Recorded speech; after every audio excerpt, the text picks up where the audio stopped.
Are you the person who said Caitlin Clark was overhyped? Keep watching, because the receipts from last night just pulled up a chair. Here's what they don't tell you about breakout games. They usually start long before the opening tip. First, let's set the vibe. This isn't another highlight reel with flashy music. This is the play-by-play of how a young star walked straight through a storm of noise and turned it into rocket fuel. Today, you're getting the whole timeline, the buried details, the why behind the wow. By the end, you'll know exactly why people say hype chases Caitlin's, not the other way around. And you'll see the moment one game flipped the narrative that felt stuck. Keep an eye out for the pressure points. The open loop I'm leaving you with right now is this.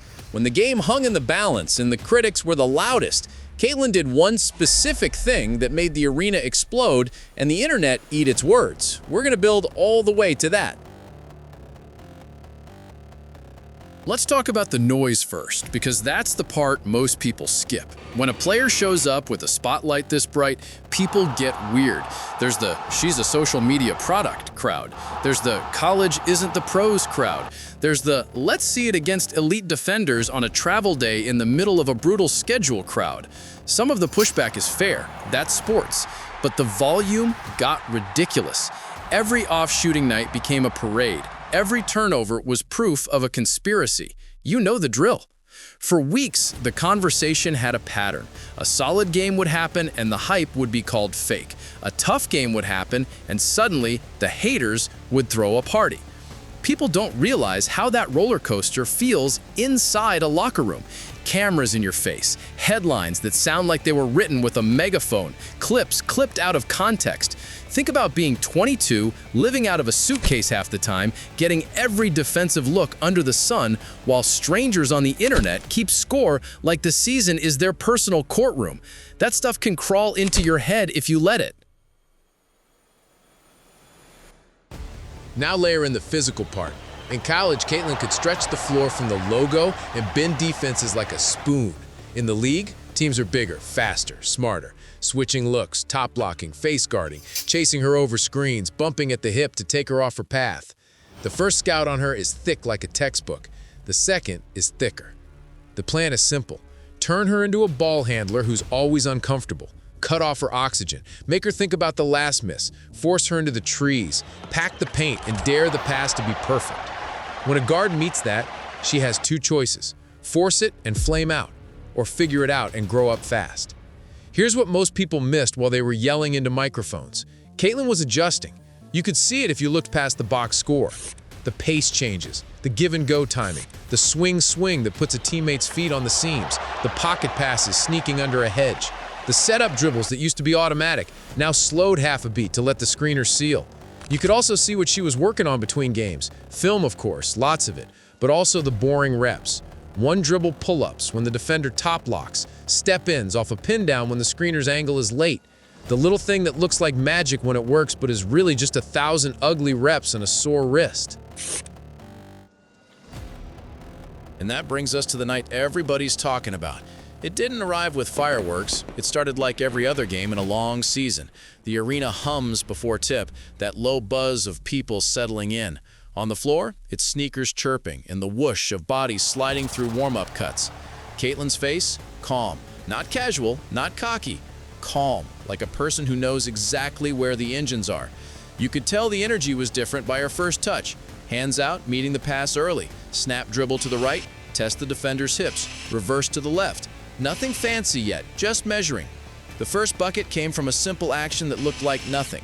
A ghost screen at the top.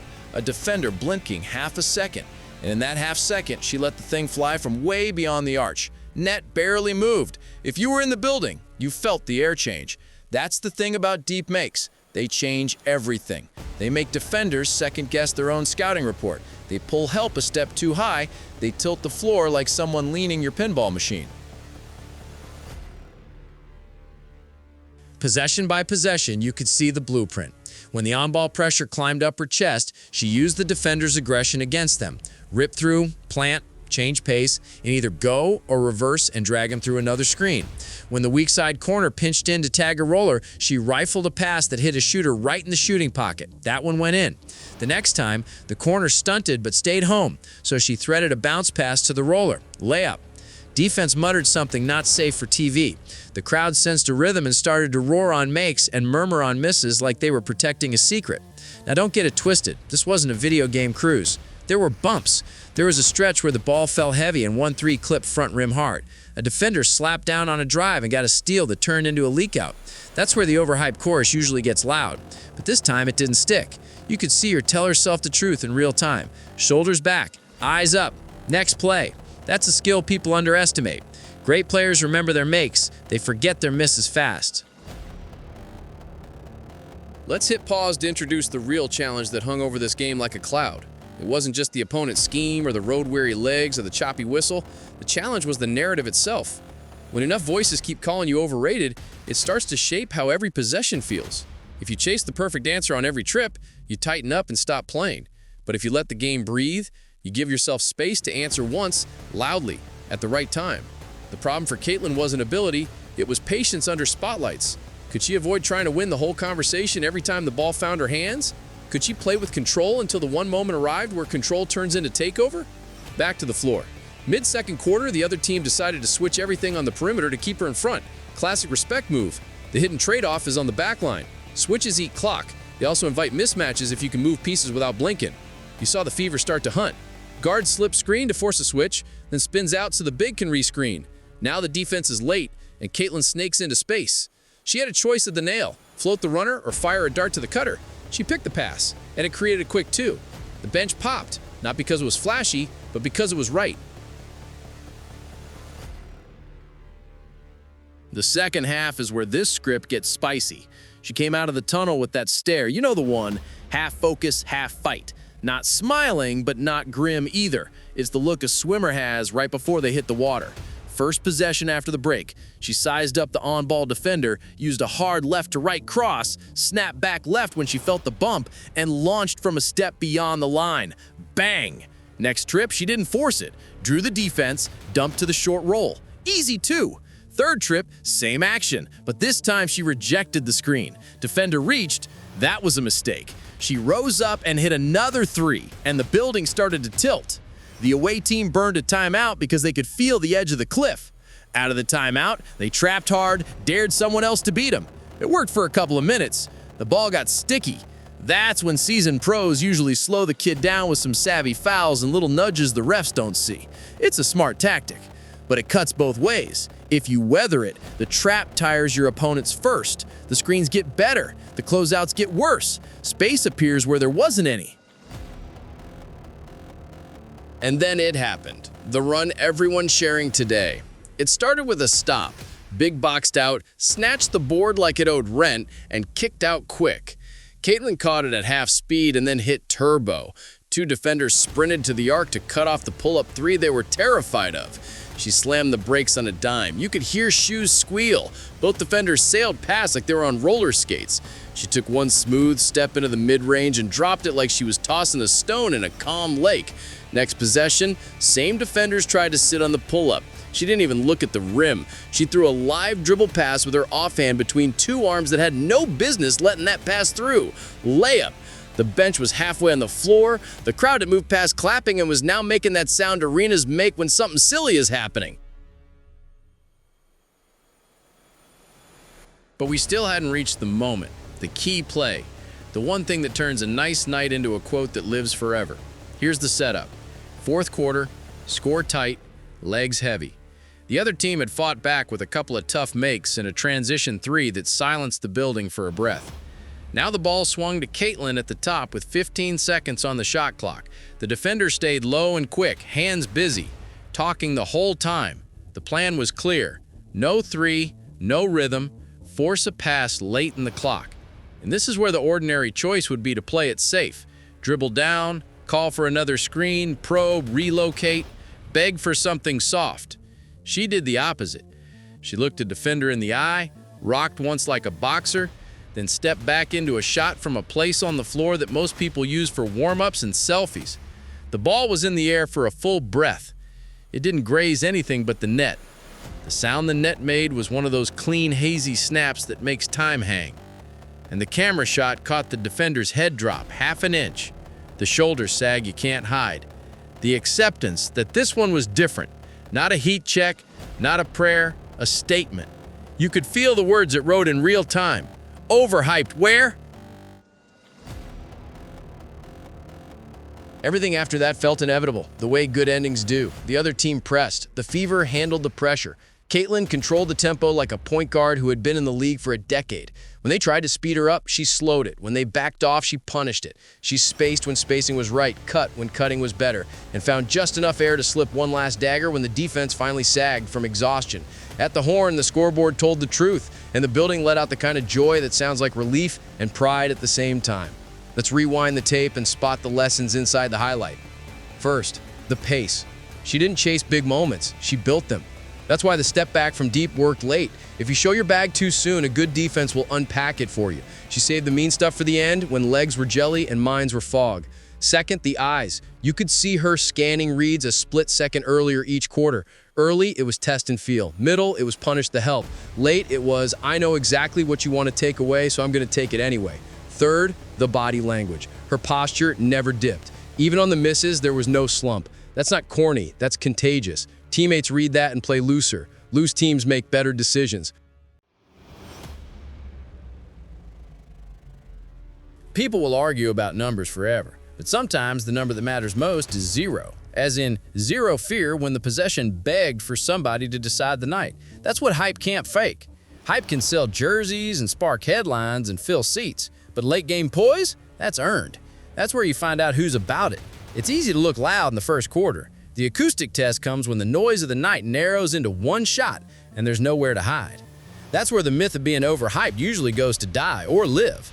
Last night, it didn't just die, it evaporated. There's another piece to this story you won't see on the stat sheet, the human side. You saw in the way she acknowledged the crowd after the big one. No chest thumping, no I told you so. A quick nod to the bench, a touch to her heart, a look up into the seats. That is a player who understands the entire ecosystem around the game. Kids in the stands mimicking her release, parents filming, old heads shaking their heads with a gram because they've watched decades of hoops and still get surprised. Those tiny gestures knit a fan base to a person, not just a player.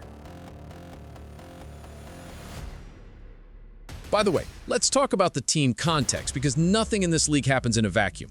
The bigs were setting bricks for screens. That matters. The wings were sprinting to corners and actually sticking their shots when the pass hit them right.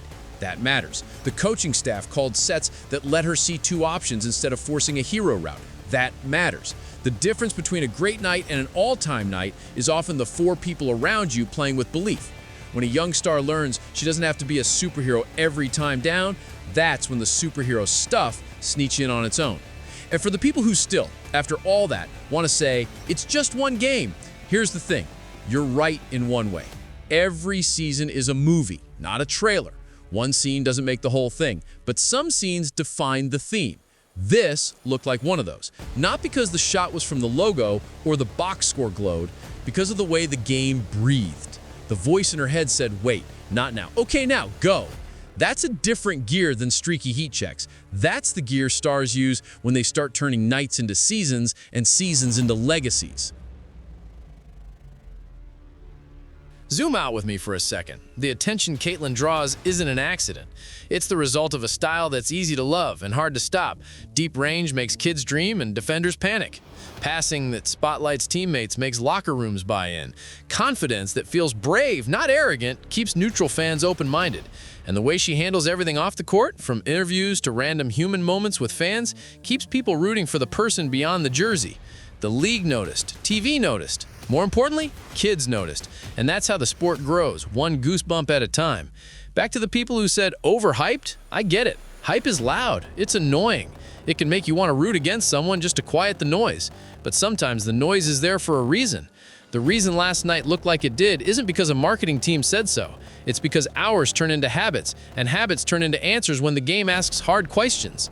Deep down, every sports fan wants to be wrong about their doubts once in a while. It's fun to be shocked. It's fun to see a kid do something you were sure they couldn't, and to feel your own eyebrow go up like you're trying not to smile. So what exactly did she do that flipped the conversation from overhyped to, oh, okay, that's different? She controlled time. That's the secret sauce. Controlling time in basketball means deciding when things happen instead of letting the defense decide for you. From the opening measure to the big note near the end, she turned the tempo dial herself. That's what made the step-back deep ball feel inevitable instead of desperate. She didn't wander into it, she wrote it. After the game, you could tell the room understood the significance. Questions were short, answers were even shorter. Big wins don't need poetry, they need breath. You could see teammates trying not to grin too hard because the season is long and nobody wants to invite a slump with too much celebrating. But on the bus later, the laughter probably gave it away. Those are the rides you remember in June or September or whenever that one moment returns to your brain like a song you loved in the summer. If you're on the fence about her, here's a simple test for the next game. Watch the first 6 minutes of the first quarter and the last 6 minutes of the fourth. In the beginning, look at the feet. Are they rushing or grounded? In the end, look at the eyes. Are they hunting or pretending? The players who matter most in the biggest moments don't just make shots, they announce themselves without a word. Everything about how they move says, "Give it to me and get to a good spot." Last night, the message was loud enough to carry out of the building and into 1,000 group chats. What about the haters' favorite stat, the turnover? Great question.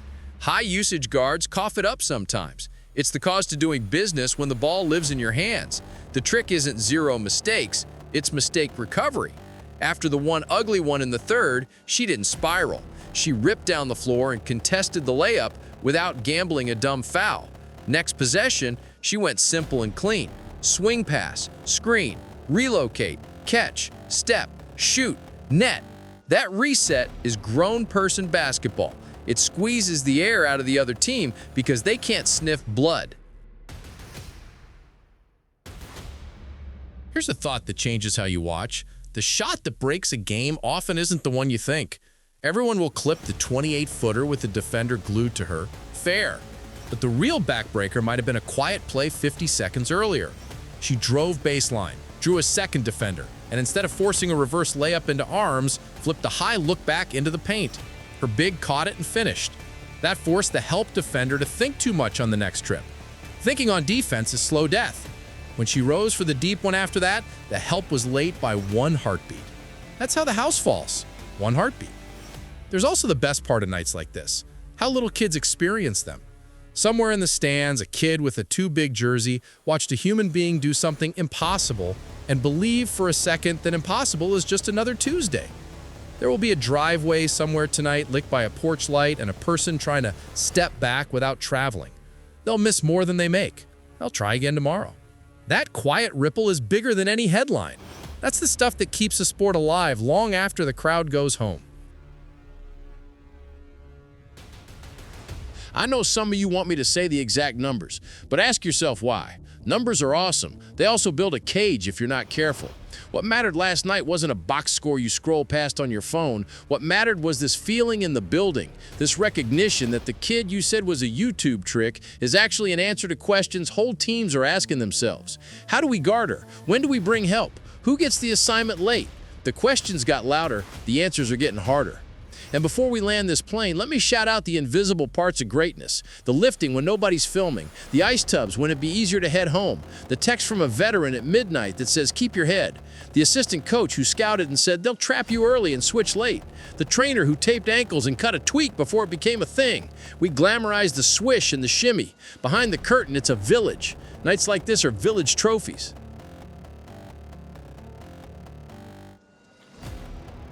So, was she overhyped? If hype means people talk about you more than they talk about others, then yeah, sure.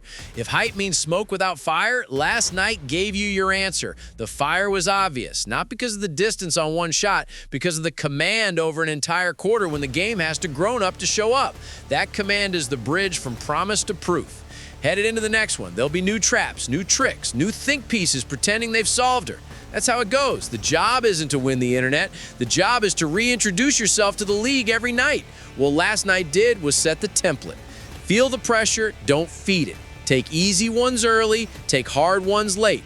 Make the right pass so the hard ones are even possible. Smile just enough, then let your game do the talking. And if you were one of the people who said she was overhyped, you don't have to apologize. Just tape your jaw shut before it hits the floor next time. Because this is probably not a one-off. This felt like the piece of a longer arc. The kind of arc that makes a city fall in love with its team, makes kids fight for the last shot and pickup, makes coaches on the other side stay up late with a dry erase board full of arrows pointing at the same name.